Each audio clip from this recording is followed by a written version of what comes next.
In today's video, we're heading to Santorini to explore the island. One big favor before we dive in is to give this video a thumbs up and subscribe if you like content like this. There are a few villages in Santorini. Today we're exploring Ia, the most picturesque village on the island.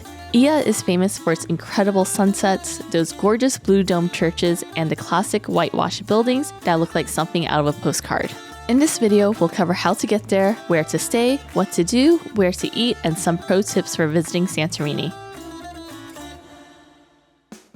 To get to Santorini from Athens, you have two options. The first is to hop on a quick 40-minute flight. This is the fastest and most convenient option. The second way is to take a ferry. If you take the regular ferry, it's about 8 hours, and the high-speed ferry is 5 hours. Since this was a last-minute trip, flights were kind of expensive, so we decided to take the high-speed ferry. It stops at a few islands along the way. There are a few different fare classes and cafe areas to buy food. Welcome to our cabin! We're currently on the Blue Star Ferry to Santorini, and as you can see, we booked a cabin for 2 people, although I think you can fit 4 in here since there are 2 additional beds. We decided to go with the cabin upgrade because the price between economy, business, and cabins wasn't that significant. So the ferry departed at 7:20 a.m. from the Athens port, and it's going to arrive around 2 something in Santorini. So between getting up early and arriving, definitely planning on taking a nap. This is why we booked the cabin class. For economy, it looks like it's floating seats and nothing's really assigned. Business class, it reminds me of an airport lounge, so we'll take a look at that later, and there are like premium air seats available. For this room, we have technically 2 beds, but it can turn to 4, so if you are traveling with friends, one person can choose to book a private room and maybe play some board games with your friends in here later. If you want to get some work done, there's a table and a desk, along with an emergency phone, work light, mini AC, and TV. Closet space is in case you need to hang anything up, and life jackets are in this cabin as well. Over here is the private bathroom. If you've ever been on a cruise ship, this is pretty standard. So toilet and then shower is here and a sink. So very basic. There's towels included, some bar soap. Steph wanted me to sit on a toilet seat. One of the nice things about the room is that it does have its own private window, so there is outdoor seating, but most of it is filled with people smoking, or it gets really crowded on the balcony. It's nice to have a window you can look out of in your room. When we arrived at Santorini, we arranged a shuttle bus from the hotel to pick us up. At the time, the fee was around 25 euros per person. One thing to note is that the island has a lot of stairs, so you'll get a really good workout. Many of the hotels are carved into the rugged caldera cliffs, which means you'll need to take many stairs to get to the hotel entrance. Luckily, the service at Mystique was amazing, and they helped us with our luggage down the winding stairs. We booked a stay using Marriott Bonvoy points, and they gave us the standard room, which is the Vibrant Suite. Hello, and welcome to our room in Santorini. Nice little living room area here. Mini bar and fridge. Nespresso coffee is complimentary. I think this is my favorite part of the room. So this is actually a hot tub. There's like water jets on the side, and it's just a cute little nook in the bathroom with an outside view if you put the blinds up. So you have plenty of room in here, and the amenities are by Chorus. Smells pretty good. 2 vanity sinks. The room comes with complimentary water that's refilled every day. They said do not drink the tap water, so it's not safe to drink here. So this one's towels for the pool, and then these are for use in the suite. And over here is a closet, another bathrobe, safe, free shoe shine service if you need to shine your shoes, hairdryer, flipper, and laundry. Really cute room, and check out the views. If you want some privacy, you can close the latch. And the middle is open. Here is the tiny little patio area where you can sunbathe. Oh, I think this is real wood. This is actually real wood, not plastic. Real flowers. Ia is the most iconic village with its blue domed churches and whitewashed houses. The most famous viewpoint is overlooking the famous 3 domes. Here are a few pro tips for helping you capture the best shots. The first is to be at the location you want during blue hour, which is the time just before sunrise. You'll see a deep blue sky that contrasts beautifully with the white buildings. This leads right into golden hour, where the light is still soft and ideal for most pictures. There was still a small group around the key photo spots at 6 a.m. The cruise ships arrive around 9 a.m., so you'll want to capture all your moments before the island gets packed with thousands of people. I'll show the drastic differences between the early morning and regular daytime. Here are a few iconic shots to put on your list. 3 blue domes. This is perhaps the most iconic spot in Ia. The blue dome churches against the backdrop of the sea make for a classic Santorini shot. You can find this spot by walking along the main path and looking for viewpoints that face the caldera.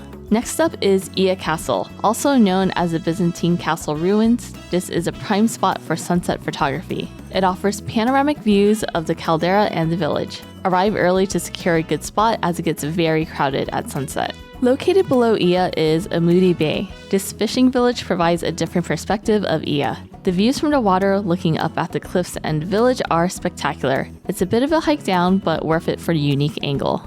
Of course, you can't miss the main street. The main pedestrian path through Ia is lined with beautiful shops, restaurant, and white buildings. Every turn offers a photo opportunity, especially the spots overlooking the sea.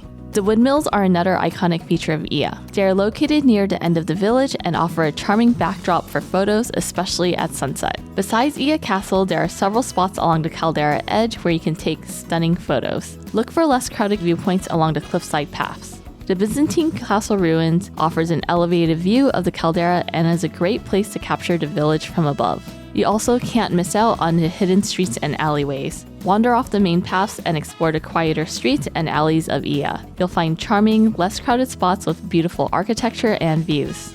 There are also many churches and bell towers throughout Ia that offer great photo opportunities. Look for unique angles and compositions to capture their beauty. If you walk down the streets, you'll notice that Ia is full of picturesque doors, gates, and staircases that make beautiful, detailed shots. And of course, if you're staying at a hotel in Ia, many hotels have private terraces with stunning views. These can be great spots for exclusive and unique photos. When visiting these spots, remember to be respectful of private property and local customs. After spending the morning taking pictures, you might be hungry. There are a few must-try dishes that showcase Santorini's unique flavors. These include tomato fritters, fava, and seafood dishes. We are going to try some local cuisine. These are the famous Santorini tomatoes, and they're deep fried as fritas. This is the local fava. So basically it's beans similar to hummus texture. Eat it with some bread and also caramelized onions. And we have grilled octopus with pickled vegetables and olives. So let's dive in. First off, let's start with the Santorini tomatoes. They're nice and sweet, so it's like a really refreshing taste. Not really sour at all. Let's try this with some fava and caramelized onions. That was so good. So nice and sweet with the onions.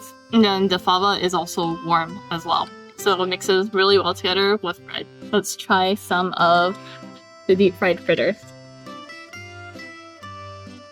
I think this one might be my favorite dish. Think of it like as tempura tomatoes with a really nice cool sauce that complements it really well. And for octopus, let's cut some here. Okay, and try it with some olives and cabbage. They cooked it really well, so it's not too chewy. Like it's a good tender bounce to the octopus, and it goes well with the pickled cabbage. So yeah, I approve. Yeah, I definitely recommend coming here if you want some local Santorini Greek cuisine. Next on the list is a Santorini salad. Similar to a Greek salad, but with the addition of local ingredients like capers and the island's distinctive cherry tomatoes. If it's late night and you're craving gyros, check out Nico's place. It's a great spot that's reasonably priced. We ordered the pork gyros here, and they have french fries inside the pita. Sub really liked this place so much that we went every night for a late night snack. When in Greece, we always try to get the blakabla for dessert. It's a sweet dessert made of layers of phyllo pastry filled with chopped nuts and sweetened with honey or syrup. Mystique is like a hideaway a few minutes away from the hustle and bustle of Ia. Perched on the volcanic cliff above the Aegean archipelago, Mystique's 2 pools offer breathtaking views of the caldera and the volcano. There are 3 restaurants on property, including a secret wine cave. During our stay, we didn't have Marriott Bonvoy Platinum status yet, so we didn't dine at the breakfast restaurant. It is a hike to get from one end of the property to the other. There is a gym with a wide variety of equipment and great views.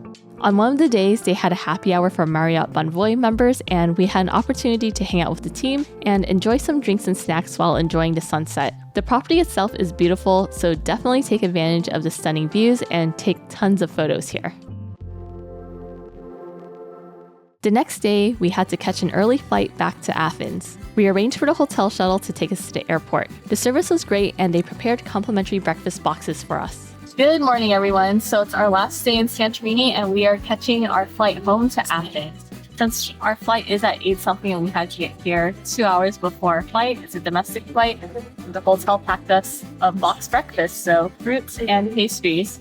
If you do plan to fly out of Santorini, definitely get to the airport an hour and a half minimum before your flight, just because there can be a really long line, especially if you're taking a budget airline. So we decided to go with Olympic Air since it's part of Star Alliance, and also because we do have a lot of heavy baggage, so we didn't want to pay like the premium to check it in on a Monday.